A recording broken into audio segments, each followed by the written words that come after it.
мақтана алмай жатыр ғой енді. Мақтана алмай жатыр. Мен бір көрген эпизодымды айтайын қарындасыма. Ардақ бауырымыз сол қолымен тамақ жегізбейді тіпті. 5 жасар қызға.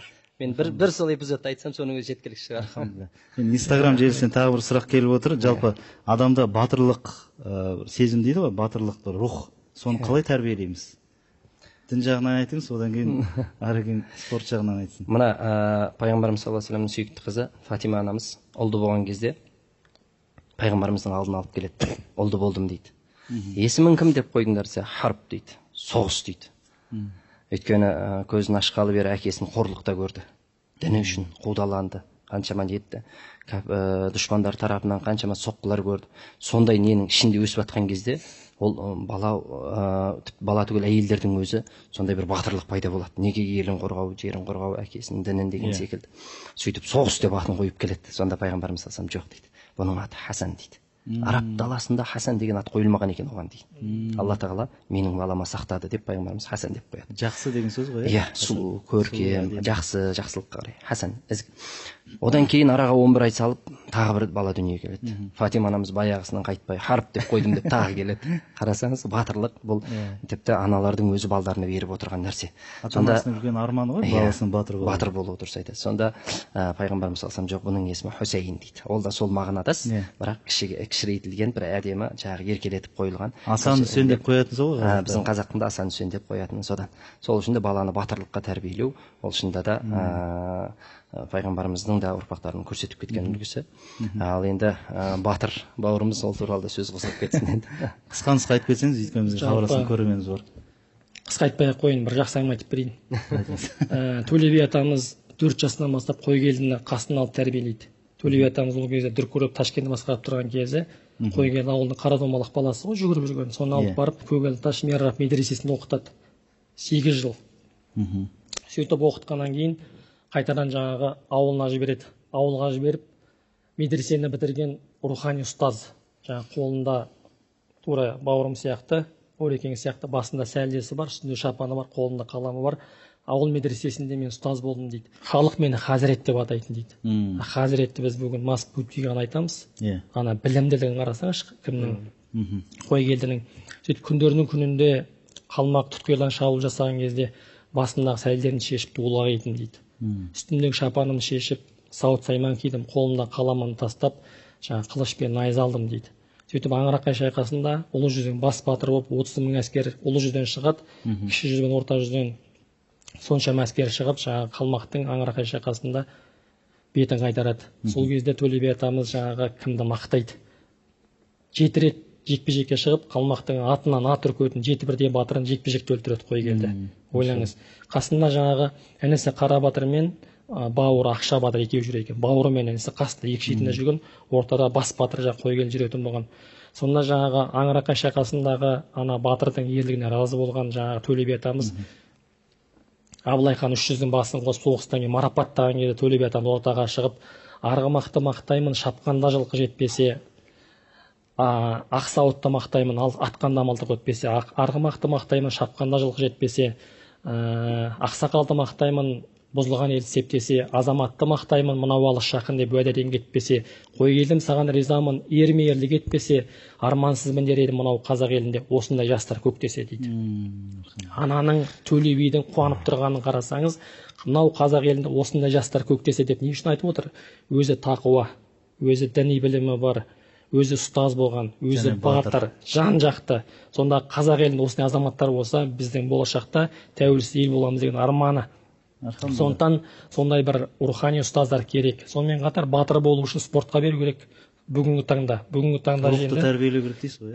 Иә. Батылдықты. Сол кезде жаңағы мысалы басында менде көп балалар жаңағы сұрақ қойып жатады, ардаға духты қалай көтереді деп, жаңағы духқа көп болғымыз келеді, жарысқа шыққымыз келеді. Мен айтамын, қорқақты қуа берсең батыр болады. Басында бізде қорыққанымыз жарысқа шығатын кезде, кейінде бетің үйренеді деген сияқты. Қорықпайтын адам болмайды ғой. Сондықтан нағыз батыр ол жауда өзінің жауын жеңген батыр емес. Нағыз батыр ол ашуы келген, ашуын жеңген батыр деп пайғамбарымыз айтқан. Сондықтан ол мықты спортшы болу емес, азамат болу біздің парызымыз негізінде.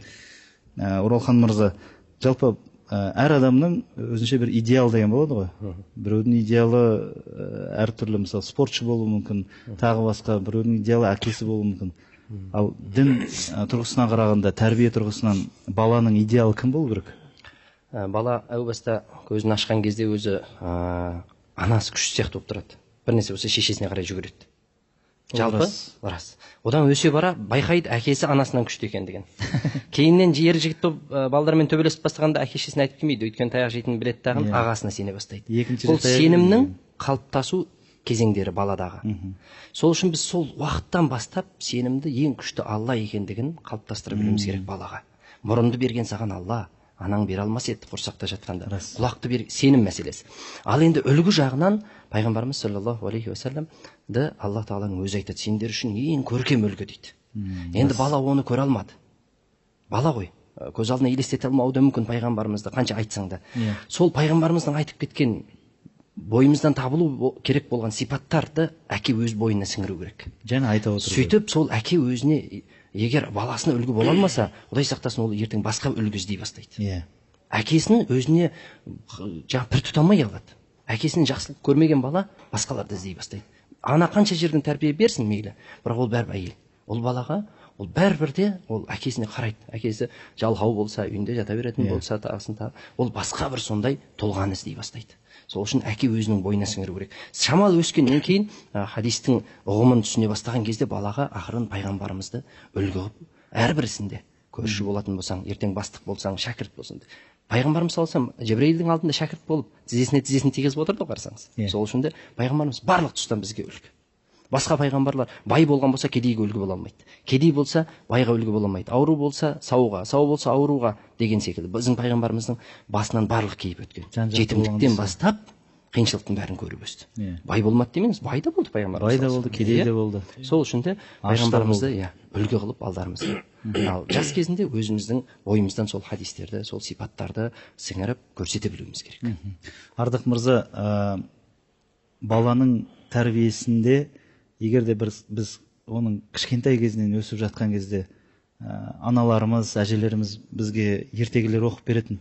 Осы ертегілер, дастандар, мысалдар баланың тәрбиесіне үлкен маңызы бар ма? Үлкен маңызы бар. Жалпы айтқанда күнде жаңа қызым жатқан кезде әке маған 3 ертегі айтып бересіз дейді маған.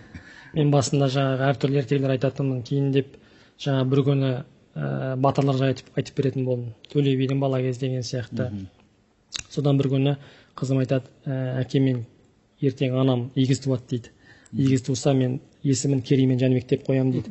Қызым неге өйтіп қоясың десем, Кереймен Жәнібек ол қазақ халқын қорған, ол біздің батырларымыз дейді да, жаңағы 5 жастағы қыздың айтып тұрғаны. Кейін деп мен жаңағы оған пайғамбарымыздың өмірбаянын айтып беретін болдым. Балалық шақтағы мысалы бір күні пайғамбарымыз салсам көшеде келе жатса бір бала жылап тұрады жаңағы. Ей балапан, неғып жылап тұрсың десе, ана балалардың бәрін қараңызшы. Бәрі тайға мініп алған шапқылап жүрген, мен тайым жоқ, мен неге мінемін деп жылап тұрады. Пайғамбарымыз ана баланы көтереді, мойнына мінгізеді, шапқылайды жаңағы ары бері жүгіріп. Ана қарапайымдылығын қарасаңызшы пайғамбар. Сонда бала қуанады жаңағы. О, менің астымда, Расулалла менің астымда, пайғамбар менің астымда деп қалған балалардың бәрі шауып келеді жаңағы. Көрдіңдер ме менің атым пайғамбар деп жаңағы бала қуанып жүр. Сонда басқа балалардың барлығы таймынып жүрген. Шіркін-ай, мен де тайым болмағанда ғой, мен де пайғамбарға мінетін едім деген сияқты. Сонда жаңағы қуанады. Сонда бір күні Фатима анамыз жайлы айтып жүрдім. Сөйтсем кеше айтады мысалы маған, әке мен бүгіннен бастап Фатима болайыншы дейді. Ана баланың Фатимаға деген махаббат туып отыр да, кішкентай баланың. Өзі Мәриям аты. Болды сен Фатимасың деп қалжыңдап жатырмын. Сондықтан жалпы айтқанда бала ол жаңа бірінші Орекем айтқандай ата-анадан тәрбие алады. Екінші ата-ана жаңағы жақсы нәрсені нұрлы бұлақты жүрегіне құю керек. Нұрлы бұлақты. Ол егер де біз оны құймайтын болсақ, басқа бұлақ кіреді. Өйткені телеарнаның алдында отырады. Телеарнаның алдында бүгінгі енді жалпы мультфильмдер көреді көбінесе. Мысалы, оның ішінде көрсететін мультфильм бар, көрсетпейтін мультфильмдер бар. Совет үкіметінің кезіндегі мультфильмдердің өзі тәрбиелі болатын. Кезінде бұрынғы, бүгінгі таңда неше түрлі бірін-бірі атып қырып атқан мультфильмдер балалық шақтан бастап кішкентай кезінде қатыгездікке, одан кейін ашық-шашық киінуге тәрбиелеп жатыр кейбір мультфильмдер. Соның бәрін өте сақ болған жақсы. Кейде балаларымыз жыламасын дейміз да, көңілдірек экранға отырғызып қоямыз. Ол нені көріп жатыр, нені қарап жатыр, жаңағы соның бәрін қадағалау керек. Одан кейін жыламасын деп телефон беріп қоятын шығарды қазір. Бір таныс досым айтып отыр, кіріп жаңағы ең соңында ана бала баса берген жаман нәрсеге бірақ кіріп кеткен ғой, соны тығылып көреді екен 3-4 жастағы бала. Ойлаңыз, ары қарай қадағалай иә, алмайды ғой. бала бата кейінде жаңа кірсек телефон тығады дейді бала, барып қарасақ ана нәрсені көріп жатыр дейді. Сөйтіп ой мынау не істеп жатыр деп анасына ұрыстым дейді жаңағы, не қадағаламайсың балаға деп. Енді ана қайдан біледі, кейде тамағын жасайды, кейде басқа. Сондықтан өте сақ болған абай, өйткені абайлауымыз керек. Жүрегіне нәрсе кіріп кеткен болса бала ғой, ол пәк, жүрегі нұрланған, ертең ол сол нәрсені істеуі мүмкін, зардабын біз шегеміз. Қымбатты қонақтар, бізге хабарласқан тағы бір көрерменіміз бар сияқты, сол кісіні қабыл алсақ. Мына бағдарламаны мүмкіндік пайдаланып Ардақ мырзаға бір сұрақ қойсам ба деп едім. Қоя қойыңыз. Иә, тыңдап тұрмыз, қойыңыз сұрақты. Ардақ мырзаның бір мектебі бар деп естіп едік, соған баламызды тәрбиелеуге берсек па деп едік. Алла разы болсын. Мәреге? Алматы қаласында Каблуков көшесі 129 Әлем Файтерс кәсіпқой спорт клубы бар, біздің мектебіміз. Келіңіздер, жігіт қып тәрбиелейміз. Иншалла. Рухани болсын. Алла қаласа. Жан-жақты дейсіз ғой, иншалла. Енді Оралхан мырза, бүгінде қыз бала дипломды қызмет мансап үшін алатын болды. Иә, және де әйел балаға білім ең алдымен ертең баласына тәрбиелеу үшін, оған үйрету үшін керек емес пе жалпы? Иә, арасында да елден қалмасын, қатардан қалмасын деп бала оқыс келмесе де дипломсыз екен демесін деген мақсатта елдің алды болған ол саланы игермесін, ол саланы игермесін, ақшасын сарп етіп соған беріп жатады. Негізі бұл жалпы өзі қоғамда бір белең алып кеткен кезде оны тоқтату қиын, оны дұрыс жаққа бағыттай салу керек. Кейбіреулер тіпті мынандай сұрақ қояды, ол қыз болашақ келін дипломы бар ма жоқ па деген сұрақтарды қойып жатыр. Сол ғой, сол оқымаған, сауаты жоқ, жоғары білімдігі жоқ деген секілді белең алып кеткеннен кейін бір нәрсені оны тоқтату қиын, одан да дұрыс жаққа бағыттау керек. Онымен күреспей, керісінше жақсы жақты бағыттау. Дұрыс жаққа бағыттай білу керек. Мейлі оқысын, мейлі алсын, бірақ қызыңды қосымша жаңағы үйірмелерге болса да беріп, оны анағып тәрбиелеуіміз керек та. Ол мейлі ертеңгі күні бір қай салаға болса да, инженер бола ма, басқа бола ма, медицина саласында бола ма, керек ол да қоғамға болсын, бірақ оның бірінші ана болатындығын ұмытпауымыз керек. Сол үшін де егер сен арнайы ондай оқуға бере алмайсың ба, онда қосымша болса да оны анағып тәрбиелеуге тырысуымыз керек. Ертең саған рахмет алып келетін де сол. Ең қиыны пайғамбарымыз саллаллаху алейхи вассаламның басына түскен қиыншылықтардың, пайғамбар болған үшін, пайғамбармын деген үшін ең қатты қиыншылықтардың бірі екі қызын талаққа алып келіп тастап кетеді. Иә, рас. Оңай емес. Бірақ кейін оны Зуннурайн дейді, екі нұрдың иесі деген Осман радиаллаху анхуға нәсіп етеді. Иә, пайғамбарымыздың қыздарын әрине ол енді егер де менде үшінші қыз болса, Осман қайтыс болған кезде оны тауысты беремін дейді. Бізге хабарласқанда қорерменіміз бар екен, сол кісіні қабыл алайық. Алло, тыңдап тұрмыз, тікелей эфирдесіз. Мен бір балам үлкені 4 жаста. Кіші 3 жаста. Өмірін берсін. Алла салихаларын қылсын. Иә. Сол балаларыма мен ана үйде жүргенде бисмиллах деп, бисмиллахи рахмани рахим деп айтып жүргендерді үйретіп жатырмын да, ислам діні жайлы ше. Бәрекелді. Енді осы 2-3 күн бұрын мен телефоныма мына жын шайтан жайлы видео келген ғой. Сол балама көрсеткен болатын. Сол видеоны көріп, балам ана үрейленіп жүр да, қорқып. Мен сол үйге кіргенде тамақ ішкенде бисмиллах деп айтсаңдар, жаңа жын шайтан болмайды деген. Мен балам сол үрейленіп кеше күні әке, мен бисмилла деп айтпай қойсын. Рахмет сұрағыңызға. Жалпы менің білуімше жалпы балаға ондай нәрсені көрсетпеген жақсы деп ойлаймын енді. Қалай ойлайсыз? Жаңа ертегі деді ғой. Мен байқағаным кешке қарай жаңа оқиғалар, ғұламалардың өмірбаянын айтып жатсам, 3 жастан асқан қызым қатты нете бермейді да. Жаңа кейіпкер, жақсы кейіпкер, жаман кейіпкер деп қысқаша бітеді ғой ертегі. Соған құмартып тұрады да, үлкен екеуі мектептегілер. Ол анаған құмартады. Сол үшін баланың да әрқайсының өзінің жасы бар.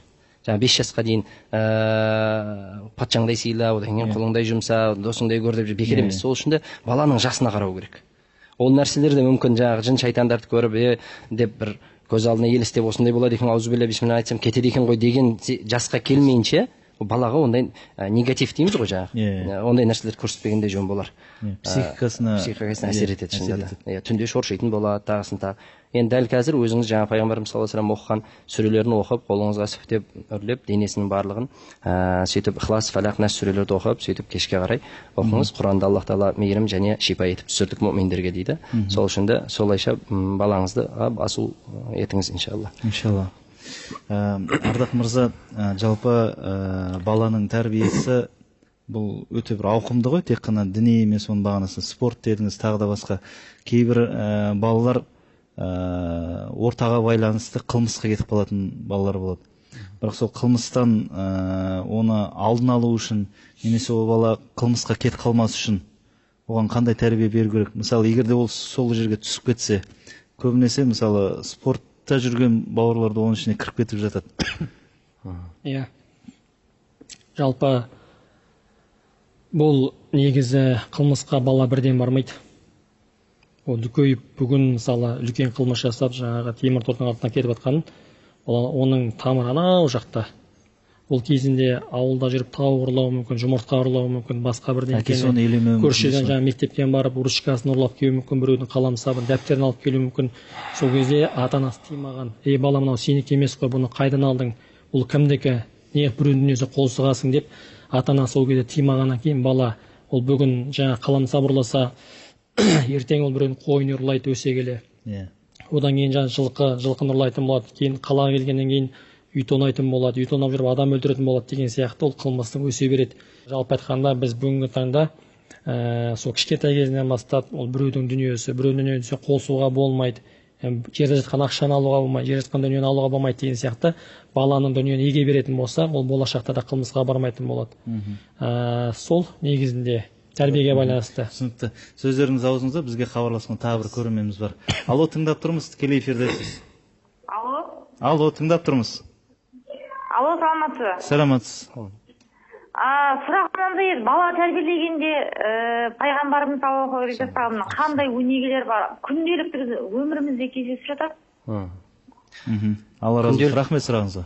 Күнделікті кездесетін бір оқиға пайғамбарымыз саллаллаху алейхи вассаламның кезінде болады, сахабасымен бірге. Осылай мәжілісте отырғанда әңгіме қылып, бір сахабидің баласы жүгіріп келеді. Келген кезде оның маңдайынан сүйіп, аяғына отырғызады. Жерде молдас құрып отырғанда аяғына отырғызады. Шамалдан кейін қызы жүгіріп келеді. Қызы жүгіріп келсе, қызын қарсы алады дағы жерге отырғыза салады.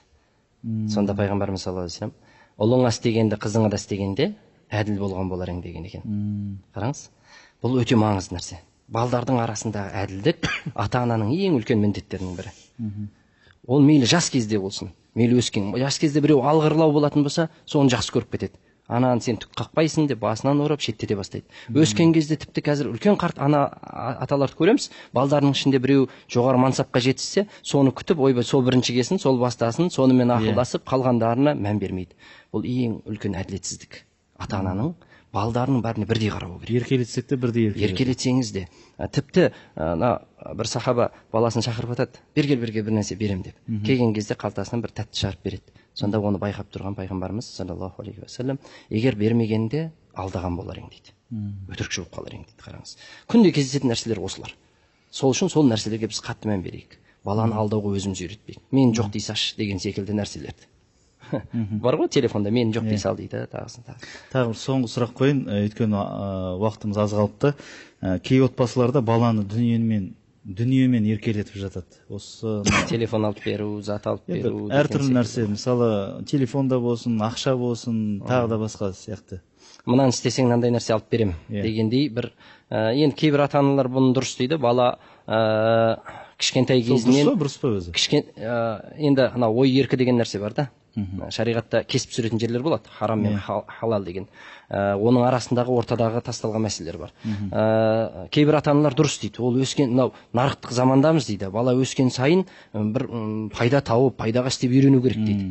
Бірақ бұның бір қауіптісі, егер сол нәрсені мақсат етіп алған адам, мақсаттың жолында кез келген қажеттілікті құрбан етеді. Дүние оңыздық үшін ғой. Қараңыз, мақсатты бір, егер сен дүниені қайтсең үйт, дүние тап деген мақсатпен өсіретін болсаң, ол ертең жаңағы айтқандай адал жол ма, арам жол ма қарамайды, ол соны мақсат қылып қойып алған, кез келген нәрсені құрбан қылады. Сол үшін де баланы үйтіп дүние қоңыздыққа нан істесең нан алып берем деп, немесе сыйлап тұру керек. Ол ана не дейді? Жай сыйлық деген болады, хадия. Иә, хадия. Стимул болып бір нәрсені бітіріп жатса, бір жетістікке жетіп жатса деген секілді. Бірақ шарт қойып, мынаны істесең нан берем, мынаны істесең бүйтем деп, бір кішкентай кезінде кезінен аятты, мына сүрені жаттап алдым деп мақтанып келсе болады ғой сыйлық. Әрине. Құранға деген стимул. Иншалла. Енді біздің уақытымыз өз мәресіне келіп жетті. Түйін сөздеріңізді айтсаңыз. Жаңа тәрбиесіне қатысты мен бір бастан өткен нәрсе еді. Мешітке баламды ертіп бара жатқан кезде жолдан бір тиын тауып алды. Мынаны не істеймін әке деді. Сосын айттым, бұл жерде егер иесін таба алатын болсаң, мүмкіншілік болса, айқайлап айт. Иесі жоқ болса, мешіттің сандығына тастай сал, Алла тағала сауап жазсын деді. Тиын 20 теңге. Содан күндердің күнде бір күн тағы да кіріп бара жатып, тиын бердім қолына, отбасымыздың атынан деп садақаны сал, Алла тағала кімге қаласа 10 есе, қаласа 700 есе көбейтем дейді. Мынау 100 теңгең саған 700 есе көбейеді деп. Сонда балам жаңағы сұрақты қойды. Бірнеше уақыт өтіп кеткен. Мен жаңағы тауып алған салған тиынымның сауабы кімге барады дейді ғой жаңа. Ана кісіге бара ма, жоқ әлде маған келе ма деп. Сауапты санап отыр. Сауапты санап отыр. Сол үшін бала күнінде ол бәрібір айтқан нәрсенің барлығы қалып қоя береді екен. Мен ұмытып кеткен нәрсені балам айтып жатыр. Сосын айттым, біз бір нәрсе істесе, сол істеген адамға береміз. Алла тағала ондай сараң емес. Саған да береді, ол кісіге де береді. Құдай қаласа деп, сол үшін айтқым келгені, бала ғой демеңіздер, құрметті жамағат, көрермендер.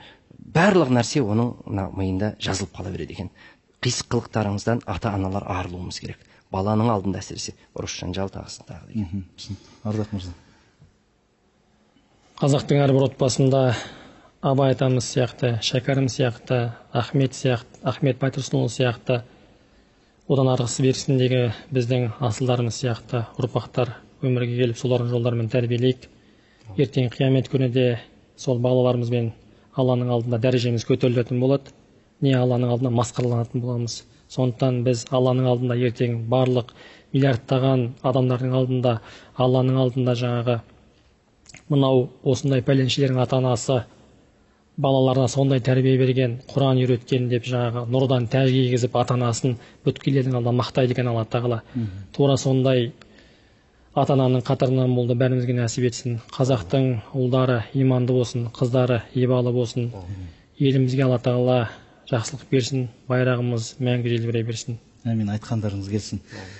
Келіп уақыттарыңызды бөлгендеріңізге Алла разы болсын. Осындай бір керемет тақырыпты тарқатып жалпы түсіндіріп кеткендеріңізге Алланың сіздерге нұр жаусын иншалла. Келесі бағдарламаларда иншалла жүздескенше дейік. Қымбатты көрермен қауым, сіздер әр сейсенбі және бейсенбі сайын маңызды мәселе бағдарламасын көріңіздер. Кешкі сағат 8-де басталады, 9-да бітеді. Тікелей эфирге хабарласыңыздар, интернет желісіне, әлеуметтік желіге сұрақтарыңыз болса қоя жатарсыздар. Әзірге біз сіздермен қоштасамыз. Ассаламу алейкум ва рахметуллахи ва баракатух.